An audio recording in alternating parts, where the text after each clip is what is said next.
We begin tonight with some serious questions being asked about Mark Carney's involvement in Brookfield Asset Management. During the Liberal leadership debate last night, Mark Carney was asked by a reporter from the Globe and Mail about Brookfield's decision to move their head office from Toronto to New York and if he approved of that decision. Next question, please. Prochaine question. Bonsoir, Frédéric Plante with the Globe and Mail. You were the vice chairman at Brookfield Asset Management prior to the chair. I was the chair. Sorry. In the fall, they moved their head office from Toronto to New York. Did you approve of that decision, and what does this say about your commitment to growing Canada's economy and betting on Canada as for now? Okay.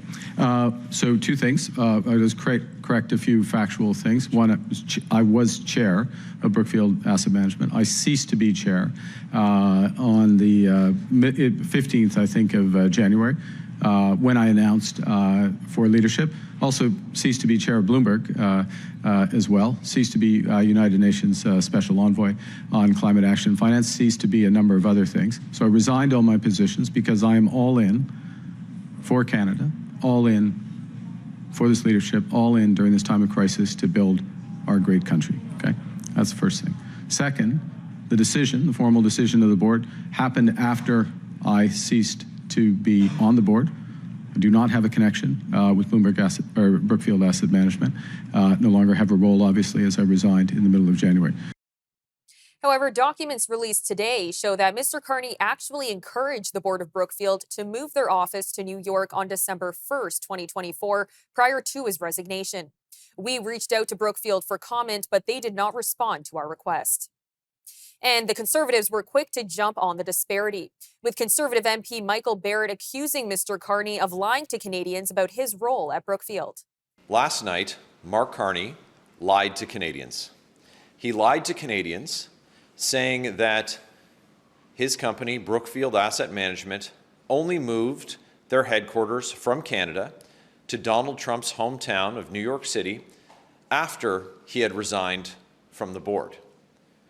Now, we all know that Brookfield made that announcement on October the 31st, proving that Mr. Carney was lying to Canadians.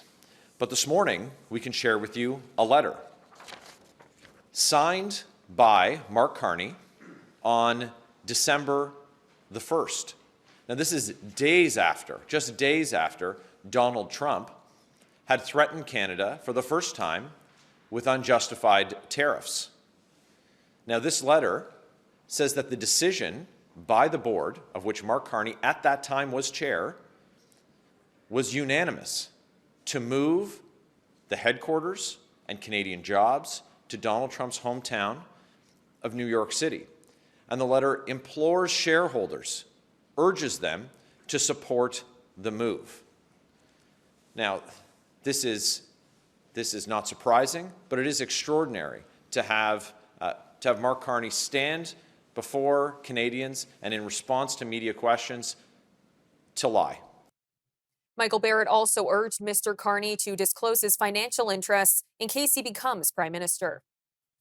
It's now more important than ever that he disclose all of his financial interests and conflicts of interest, knowing that he's been advising the Liberals and Justin Trudeau for 5 years and not having disclosed what his interests were to this point. It's imperative that it happens in case he becomes Prime Minister. And it's more important than ever now that he's demonstrably lied to Canadians. We know that we can't trust what Mark Carney says, and we now know that he will put profits for himself and for well-connected insiders on Bay Street and now on Wall Street ahead of Canadians. Mr. Barrett was asked by reporters on why the corporate move really matters.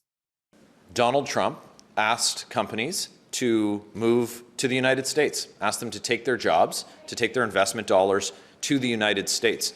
And we saw this during his first term, and we're seeing it again now. He hadn't even taken office, but he had threatened Canada with unjustified and unjust tariffs on Canada and on Canadians. And what was the response from Mark Carney? It was to immediately support and to his board unanimously voting to move their headquarters from Canada to New York City, not standing up to Donald Trump, not protecting Canadian interests, Canadian investment, Canadian jobs, not even modeling good behavior. He did exactly what Donald Trump asked before he was even in the Oval Office. And the purpose, as outlined in the letter from Mark Carney to shareholders, where he implores them, where he begs them to vote in support of moving this Canadian jobs to the United States, it's for profits. It was so that they could make more money, so that Mark Carney could make more money, and that his well-connected friends would make more money doing exactly what Donald Trump has asked. Conservative strategist Anthony Koch joined us earlier for his reaction to the accusations. Well, here's the whole point, right? Since Trump started his tariff threats, the Liberals have done a lot of work in framing the next election about who is the best person to handle President Donald J. Trump, which is a fair framing. I think they might have overdone it a little bit, but the point being, Mark Carney has spent the better part of his entire leadership race attacking Donald Trump, much like his Liberal colleagues, and making a big hoopla about how Mr. Poilievre is not the right person to handle Canada's economic future.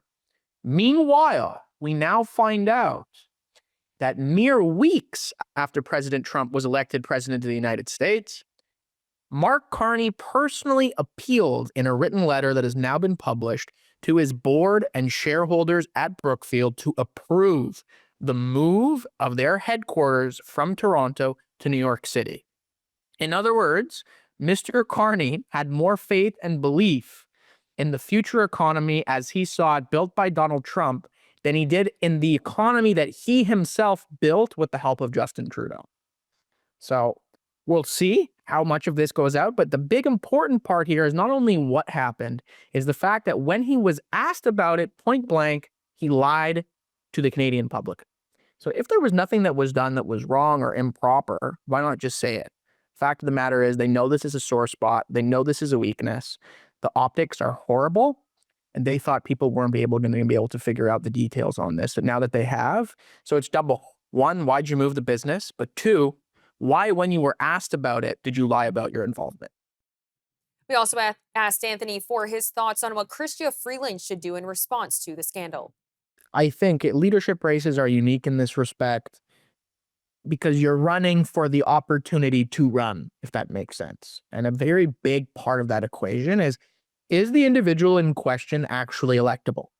Then we might really like them inside the House as Liberals. We might think they're fantastic. But once they're actually leader of the party, Lord knows as Conservatives, we've had this debate far too many times over the course of the last decade. Once they're actually the leader of the party, will Monsieur, Madame, tout le monde, or Mr. and Mrs. Everybody, as we say in French, actually like them enough to make them prime minister? And I absolutely believe that if I was working on the Freeland campaign, I would be jumping on this saying that Mr. Carney represents a massive liability for the Liberal Party of Canada going against Pierre Poilievre in the next election, where dealing with Donald Trump will feature very prominently on the list of issues that people are considering when they cast their ballot. She needed to attack him yesterday. She needed to attack him the day before. She needed to be attacking him at various points in this campaign, and she hasn't done that. There still is some time, so she should probably start. But it's just, that's the thing. This has been hardly erased. The last 2 days have hardly been debates. They were more panel discussions or, group interviews where everybody talks about how much they agree with one another. And that's unfortunately a surefire way to lose a race when you've got a massive deficit with the front runner.